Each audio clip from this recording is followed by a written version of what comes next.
수필이 사라진 시대. 안녕하세요, 수사대입니다. 이번에는 여행 영상을 만들어 봤습니다. 부산발 오사카행 크루즈입니다. 바이크를 타고 간 건 아니었습니다. 일을 그만둔 저와 결혼을 앞두고 이직을 한 친구와의 첫 해외여행입니다. 몇 년간 외국에 살았던 적도 있었지만 이렇게 스스로 계획한 해외여행은 처음인 것 같습니다. 친구도 완전 짠돌이 시골 아재라 해외여행은 처음일 겁니다. 그래서 이곳저곳 여행할 곳과 방법을 찾다가 그중 가장 저렴한 크루즈 패키지로 선택했습니다. 4박 5일, 숙식, 교통비, 관람료 등 모두 포함해서 60만원대 패키지 여행입니다. 오사카행 배편은 특실 자리가 남아서 1인당 5만원의 추가금을 냈는데 정말 호텔 못지않은 퀄리티였습니다. TV도 있어. 삐뚤게 나지만 삐뚤어져 있지. 특히 바다로 난 창문이 있어 답답하지가 않았습니다. 너무 퀄리티가 좋아가지고 포장지 이런 걸 가득 포장이라고. 실제로 호텔에 온 것처럼 모든 구색이 다 갖춰져 있었습니다. 객실에서 기타가 나오고 있사오니 더우신 고객께서는 천장의 옆에는 야, 요게 객실에 있어. 근데 이거 무료로 주는 건가? 괜히 샀네. 여기저기서 주는 데가 너무 많아. 여기 냉장고도 있네. 와.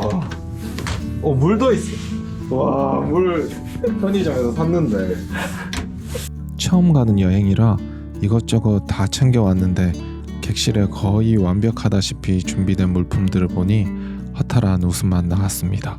화장실도 샤워 시설까지 되어 있었습니다. 오사카에 비행편으로 다녀와도 최소 하루는 숙박을 해야 하기 때문에 크루즈가 비용과 시간 모든 면에서 더 낫다는 생각이 들었습니다. 룸서비스로 음식과 음료들이 준비되어 있었지만 짠돌이 아재들은 절대 시키지 않습니다. 와인도 잔으로 팔고 있어서 유혹이 들었지만 친구는 이미 멀미에 취해 있었습니다.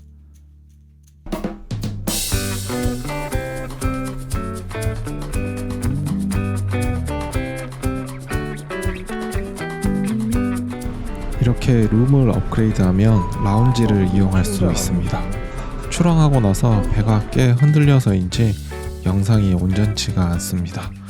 라운지가 특별한 건 없었지만 다른 무엇보다 생수병을 구비하고 있어서 정말 많이 도움이 되었습니다. 그리고 이렇게 한 번 정도 폼을 잡을 수 있다는 것도 장점 아닌 장점입니다. 날씨가 꽤 추웠지만 선상에 올라 바람을 쐬는 것마저 비용에 포함된 거라 여겼기에 일단 가판으로 나갔습니다. 우리가 떠나온 부산이 배경으로 서서히 멀어지고 있었습니다. 저 멀리 보이는 오륙도는 특히나 뜻깊었습니다. 고3 수능을 치고 부모님 없이 친구와 처음으로 멀리 온 곳이 바로 이곳 부산 해운대였습니다. 안동에서 새벽 기차를 타고 부산으로 와 일출을 보며 갓 20대가 된 것을 기념했었습니다. 20여 년 전 친구와 이곳에 와서 오륙도를 한 바퀴 둘러보는 여객선을 탔던 것이 떠올라 감회가 새로웠습니다. 입국장에도 면세점이 있었지만 이렇게 배 안에서도 간단하게 구매할 수 있었습니다. 특히나 몇몇 위스키는 매우 저렴하게 팔고 있어서 평소에는 잘 마시지도 않지만 2병이나 구입했습니다. 화장품류는 어떻게 해서 그런지 몰라도 온라인 샵에서 파는 물품들이 면세점보다 더 저렴한 것들도 많아 구매가 꺼려졌습니다. 매점에는 각종 일본 과자들과 한국 과자들이 구비되어 있었습니다. 여행을 다녀오며 간단한 선물을 준비하려면 굳이 무겁게 들고 다니지 말고 오는 배편에서 구입해도 충분하다는 생각이 들었습니다. 특히 수박 탄산음료가 있어서 신기했었는데 하버랜드몰에서 여행지 첫 식사인 뷔페에 각종 다양한 탄산음료가 있어서 경험을 해볼 수 있었습니다. 드디어 기다리던 식사 시간입니다. 배편에는 왕복 총 4번의 식사가 포함되어 있었습니다. 고급 호텔의 뷔페만큼 다양한 음식과 퀄리티는 아니지만 그래도 제법 구색이 잘 갖춰져 있었고 생각보다 맛이 훌륭해서 깜짝 놀랐습니다. 이제 조금 나이가 들어서 대식을 하지는 못하지만 그래도 맛이 괜찮아서 매 끼니 2접시씩은 꼭 먹었던 것 같습니다. 앞으로 10시간 넘게 머물 장소도 구석구석 둘러봤고 이제 시간을 죽일 일만 남아서 친구와 그간 못다한 얘기를 실컷 나누며 여유롭게 식사를 했습니다. 다음날 아침 오사카항 여객터미널에 도착했습니다. 그러나 버스 안은 여전히 한국이고 창가로 보이는 교통 표지판을 통해 일본에 온 것을 실감합니다. 오늘의 메인 일정은 고베 하버랜드와 오사카성 방문입니다. 분명 오사카항에서 내렸는데 왜 고베로 먼저 갔는지는 잘 모르겠습니다. 이것이 바로 패키지의 매력 아니겠습니까? 내가 알지 못하는 곳, 왜 가는지도 모르지만 일단 간다. 아마 그것이 가이드가 생각하기에 가장 효율적인 코스라고 생각하기 때문에 그래서 나는 어딜 가야 하는지 어떻게 가야 하는지 고민하지 않고 심지어 차에서조차 어디서 내려야 할지 노심초사하지 않은 채 그저 보고 듣고 즐기면 된다. 이것이 바로 패키지 여행의 묘미입니다. 우리의 첫 여행지는 바로 하버랜드 쇼핑몰 지하의 월드 뷔페라는 곳이었습니다. 한국 뷔페와의 차이는 튀김류가 좀 더 큼직큼직하고 바삭한 느낌이라는 것, 처음 보는 나물과 두부의 모양, 그리고 메론 소다를 맛본 곳이었습니다. 배에서 봤던 수박 소다도 있었지만 일단 메론부터 먹어보고 수박을 가기로 했습니다. 그러나 한국에서 콜라와 사이다만 살아남은 것은 다 이유가 있었습니다. 한 잔으로 충분했습니다. 그리고 가장 특징적인 것은 우동의 면발이었습니다. 우동면이 정말 묵직하고 쫄깃한 느낌이었습니다.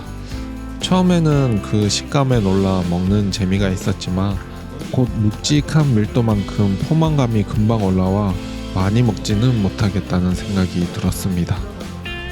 앞에 보이는 붉고 하얀 철제 조형물이 랜드마크라는 것을 나중에 알았지만 우린 영문도 모르고 이곳에 떨어진 것이라 그저 이런저런 풍경만 감상했습니다. 식사 후 짧게 주어진 자유시간이라 뭘 해야 할지 몰랐습니다. 주변에 유명한 호빵맨 박물관이 있다고 했는데 시간이 촉박해서 모자이크몰 내부를 둘러보기로 했습니다. 본격적으로 일본 간판들과 상품들이 보였지만 길거리에서 더 많이 들리는 말은 한국어였습니다. 그중 한 가게에 들러 기념품을 사기로 했습니다. 제2 성향인지라 일단 꼭 해야 하는 일은 빨리 해버려야 마음이 편하기 때문입니다. 또한 앞으로 움직일 여정이 많기 때문에 무거운 것 말고 작고 가벼운 기념품을 찾아보기로 했습니다. 역시 캐릭터의 나라. 행주인지 손수건인지 모르겠지만 정말 다양한 디자인이 많았습니다.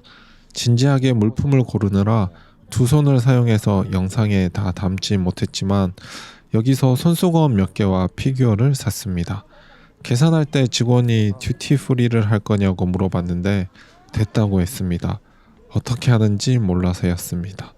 여권만 보여주면 되는데 일본인과 첫 대화라 긴장을 했었나 봅니다. 다음으로 방문한 키쿠 마사문의 주조 박물관은 지금 생각해도 왜 갔는지는 잘 모르겠습니다. 일본에서 아주 오래되고 유명한 청주라고 하는데 우리나라 안동소주 박물관 같은 곳이라고 해야 할까요?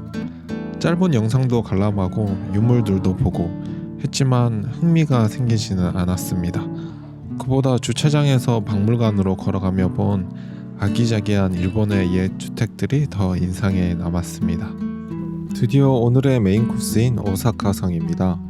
오사카성에 올라가는 길에 시범빵 냄새가 솔솔 났습니다. 경주의 시범빵이 오사카의 시벤빵으로 바뀌었네요.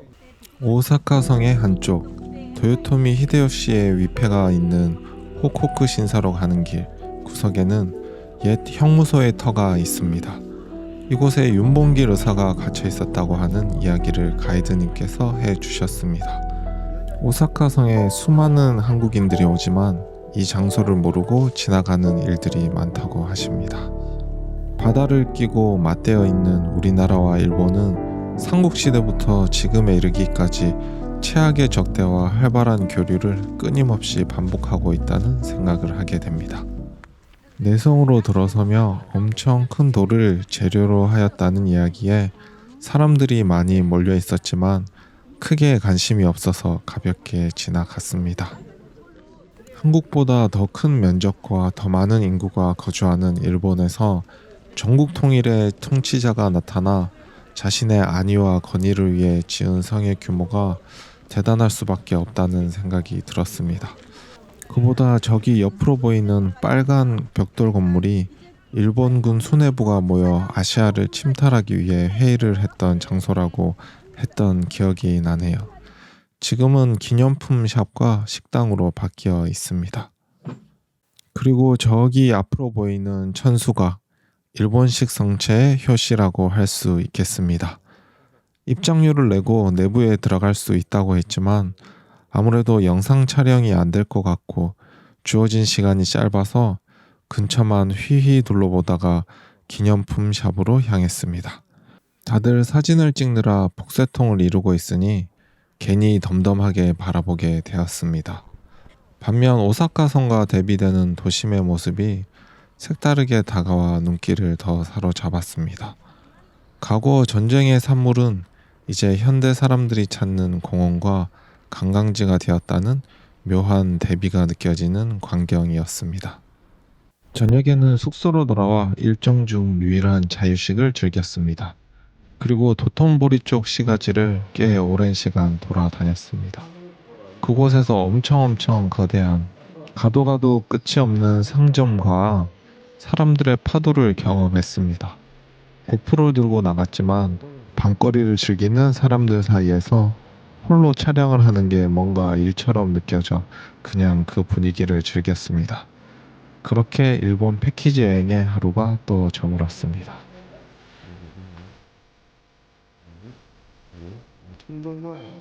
와, 근데 이런 거는 진짜 신기하다. 엄청 건물이나 되게 배고 누워있는